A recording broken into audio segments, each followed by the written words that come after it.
Apa yang pertama kali muncul dalam pikiran Anda ketika mendengar kata emosi? Apakah yang seperti ini?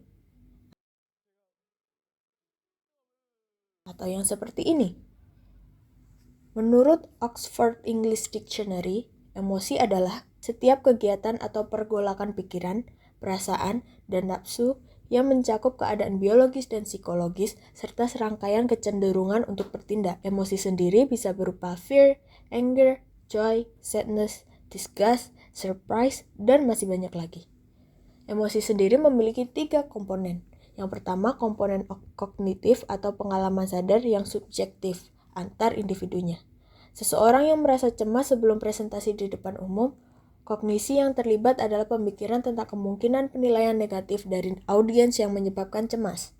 Yang kedua, komponen fisiologis atau reaksi tubuh. Ketika seseorang merasa marah, tubuhnya mungkin mengalami peningkatan detak jantung, tekanan darah tinggi, dan ketegangan otot. Yang ketiga, komponen perilaku atau ekspresi nyata. Seseorang yang merasa bahagia mungkin tersenyum lebar, tertawa, atau berinteraksi dengan orang lain dengan cara yang positif.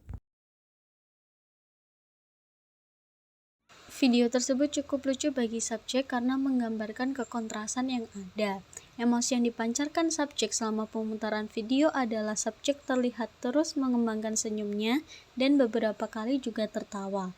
Berdasarkan pengamatan itu, diduga subjek mengalami emosi senang, yang kemudian dikonfirmasi oleh peneliti setelah eksperimen berakhir.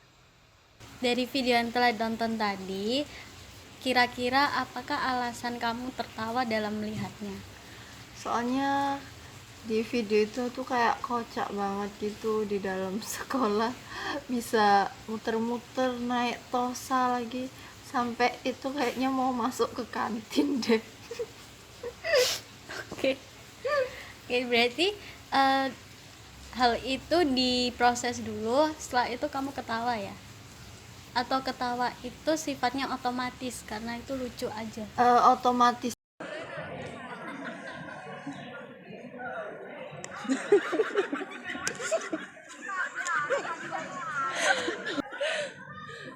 Dari video tadi, alasan kamu ketawa apa?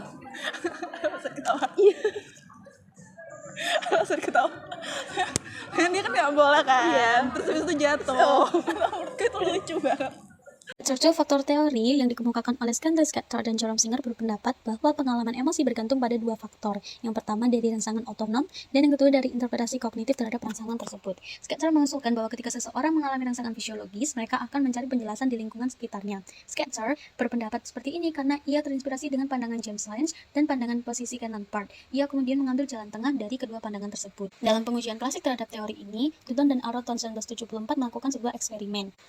Hasilnya adalah subjek yang berada di jembatan tinggi yang bergoyang lebih banyak menghubungi konfederat wanita dibanding dengan subjek yang berada pada jembatan kecil seperti di taman. Subjek pria yang berada pada jembatan gantung cenderung mengaitkan perubahan fisiologisnya seperti deg-degan karena jatuh cinta dengan wanita tersebut, bukan dikaitkan dengan jembatannya. Temuan ini itu mendukung teori bahwa orang sering menyimpulkan emosi dari rangsangan fisiologis mereka dan memberi label pada emosi tersebut sesuai dengan penjelasan kognitif mereka terhadapnya.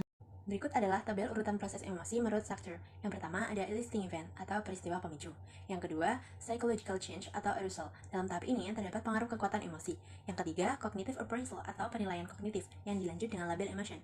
Dan yang terakhir, hasilnya akan dibagi menjadi 2, yaitu perubahan perilaku dan perasaan subjektif atau rasa emosi seperti sedih, senang, takut, dan lain-lain. Untuk bisa memahami lebih lanjut, akan saya paparkan contoh dari eksperimen yang telah kami lakukan. Eksperimen pada subjek ini menunjukkan bahwa respon emosional terjadi melalui 2 tahap, sesuai dengan teori Schachter-Singer. Saat individu mendapat stimulus, individu pertama-tama akan mengalami arousal fisiologis, seperti tidak bisa berhenti tersenyum. Setelah itu, subjek juga melakukan interpretasi kognitif terhadap situasi untuk menentukan emosi apa yang dirasakan. Ia menginterpretasikan bahwa perubahan fisiologis terjadi karena emosi yang dirasakannya senang. Singkatnya, emosi muncul dari kombinasi antara respon tubuh dan penilaian kognitif pada suatu situasi.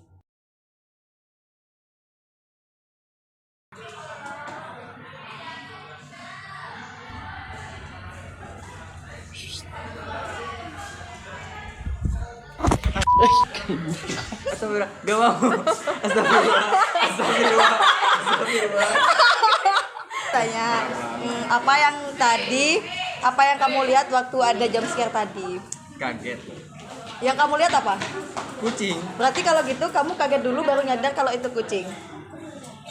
Iya. Dalam video tersebut, sejak awal memang menimbulkan rasa penasaran akan sesuatu yang ada di balik dinding. Ketika subjek sedang memperhatikan video tersebut kemudian menampilkan kucing yang muncul dengan tiba-tiba dari balik dinding. Sehingga membuat subjek langsung terkejut dan mengumpat tanpa berpikir panjang. Tubuhnya bereaksi secara refleks namun wajah dan bahasa tubuhnya tetap terkendali.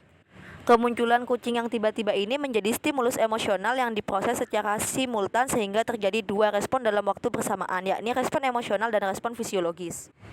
Secara respon emosional, subjek dengan spontan merasa terkejut tanpa melalui penilaian kognitif. Keterkejutan ini muncul sebagai hasil aktivasi pusat emosi dari stimulus yang diterima otak.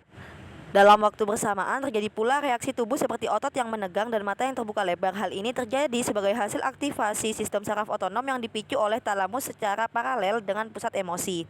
Setelah beberapa saat, subjek baru menyadari bahwa yang muncul hanyalah seekor kucing.